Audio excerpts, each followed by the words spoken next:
බොහෝ දෙනෙක් සිතන්නේ සූකරයන් විකිණිය යුත්තේ වයස අනුව කියයි. නමුත් එය වැරදි. සැබෑ ලාභය තීරණය වන්නේ වයස මත නෙවෙයි. බර, ආහාර කාර්යක්ෂමතාව සහ වෙළඳපොළ ඉල්ලුම මතයි. පළවන කරුණ ආහාර පරිභෝජනය. සූකරයා වැඩිපුර ආහාර ගත්තත් බර වැඩිවීම වේගවත් නැත්නම් එය විකිණීමට හොඳම කාලයයි. අනවශ්‍ය ලෙස සූකරයන් පෝෂණය කිරීමෙන් ඔබේ ලාභය අඩුවන බව සැම විටම මතක තබා ගන්න. දෙවනුව ඔබේ මුදල් ප්‍රවාහය කළමනාකරණය කරන්න. ආහාර ලබා දීමට මුදල් හිඟවන තෙක් බලා සිටින්න එපා. දෙවන කරුණ වෙළඳපොළ ඉල්ලුමයි.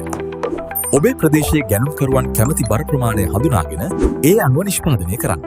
බුද්ධිමත් ගොවියෙකු තීරණ ගන්නේ දත්ත දෙස බලා මිස හැඟීම් වලට වහල් වී නෙවෙයි. ඔබේ විකුණුම් කලින් සැලසුම් කරන්න.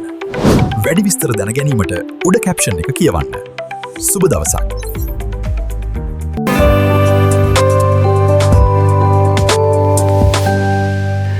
නිරාෆාම් නවීනතම ගොවිපළ උපකරණ සපයන්නෝ